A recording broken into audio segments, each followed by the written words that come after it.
نبی پاک کا حج کیسے سٹارٹ ہوا، ذرا معاملہ ذرا بتائیے گا۔ 10 سن ہجری اس کے ذوالقعدہ کے شروع میں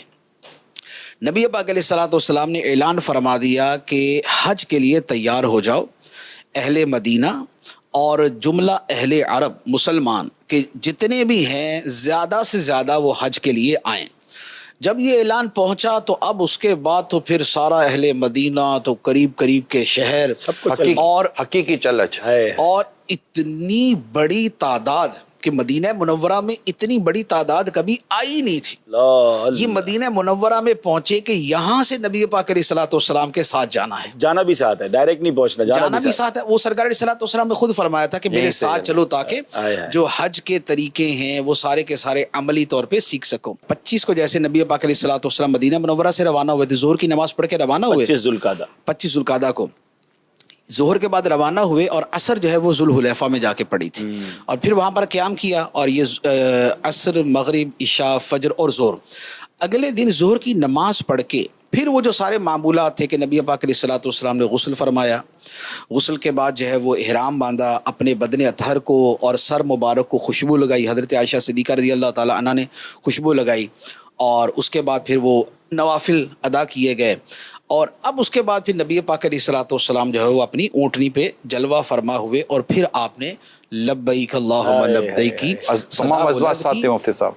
جی تمام ازواج مطہرات ساتھ تھے، جی تمام ازواج مطہرات جو ہے وہ اس سفر میں ساتھ تھی، اور مدینہ منورہ میں بہت قلیل تعداد باقی تھی، اور یہ حضرت ابو دجانہ رضی اللہ تعالیٰ مشہور صحابی جو ہے،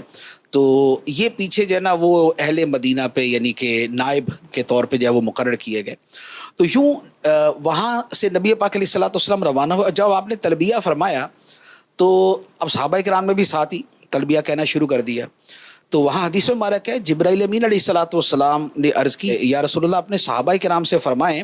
کہ یہ تلبیہ اونچی آواز سے کہیں۔ اللہ تو پھر اس کے بعد جو ہے وہ بلند آواز سے تلبیہ، اب یہ کوئی تقریباً وہی کہ 90,000 کے آس پاس جو ہے، بلکہ اس کے بارے میں بھی 2 قول ہیں کہ یہ جو کہا جاتا ہے نا کہ 1,25,000 یا 1,24,000 جو صحابہ کرام نے حج کیا، یہ کیا ٹوٹل حاجی تھے یا یہ وہ تھے جو نبی پاک علیہ الصلوۃ والسلام کے ساتھ روانہ ہوئے تھے؟ تو اس کے بارے میں ایک قول یہ ہے کہ 1,24,25,000 جو ہے یہ تو وہ ہیں جو خود نبی پاک علیہ الصلوۃ والسلام کے ساتھ مدینے سے ذوالحلیفہ سے اور کچھ راستے سے شامل ہوئے تھے۔ باقی جو حضرت علی رضی اللہ تعالیٰ عنہ کے ساتھ، جو حضرت ابو موسیٰ اشعری رضی اللہ تعالیٰ عنہ کے ساتھ یمن سے قافلے کے قافلے آئے تھے، وہ اس کے علاوہ تھے، تو وہ تعداد جو ہے وہ مل کے وہ اس سے بھی زیادہ تعداد بن جاتی ہے۔ تو یوں 1,00,000 صحابہ کرام یہ جو ہے یہ حج کے لیے یوں روانہ ہوئے۔ کیا راستے بھر کیا منظر رہا ہوگا۔ اب یہ وہی کہ یعنی کہ راستے کا منظر یہ تھا کہ حضرت عبداللہ بن عمر رضی اللہ تعالی عنہما جو ہے وہ انہی راہوں کے متلاشی ہوا کرتے تھے نا، اور انہی راستوں میں جب بعد میں وہ حج کے لیے جاتے تو اب جگہ جگہ مسجدیں بنی ہوئی تھیں، لیکن چونکہ وہ راستے کی مسجدیں ہیں تو وہ جماعت کے حکام وہاں وہ نہیں ہوتے، تو حضرت عبداللہ بن عمر رضی اللہ تعالیٰ عنہما وہ جگہ تلاش کرتے تھے کہ جہاں نبی پاک علیہ الصلوۃ والسلام نے نماز ادا فرمائی تھی۔ تو اب جیسے مسجد یہاں بنی ہوئی ہے، وہ جگہ وہاں پر ہے، تو وہ وہاں جا کے نماز ادا کرتے تھے کہ سرکار نے یہاں نماز ادا فرمائی، تو یہ وہ جگہ تھی۔ تو یوں جو ہے یہ پھر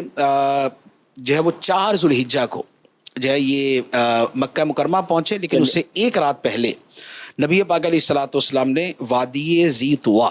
یہ مکہ مکرمہ سے تھوڑا سا پہلے وادی ہے، وہاں قیام فرمایا تھا کہ یہاں پر آرام کر کے تھکاوٹ وغیرہ دور کر کے تو نیکسٹ ڈے جو ہے وہ مارننگ میں جو ہے وہ مکہ مکرمہ میں داخل ہوں گے۔ تو پھر یہ ہوا کہ سرکار علیہ الصلوۃ والسلام نے وہاں آرام فرمایا، اور اگلے دن جو ہے پھر فجر کی نماز کے بعد مکہ مکرمہ۔ یہ 7 دن آلموسٹ لگے، 7 سے 8 دن۔ جی تقریباً 7-8 دن کا 7-8 دن کا جانا تھا، اور واپسی جو ہے تقریباً 10 یا 12 دن کی ہے۔ اچھا، یعنی اتنا لمبا ٹریول گھوڑوں پر اور اونٹوں پر یہ سفر ہوتا ہوگا۔ نمازیں 3 راستے میں، پھر صحابیات ہیں، اور ساتھ میں سفر جو ہے اس زمانے میں ویسے بھی اسی طریقے سے ہوتا تھا،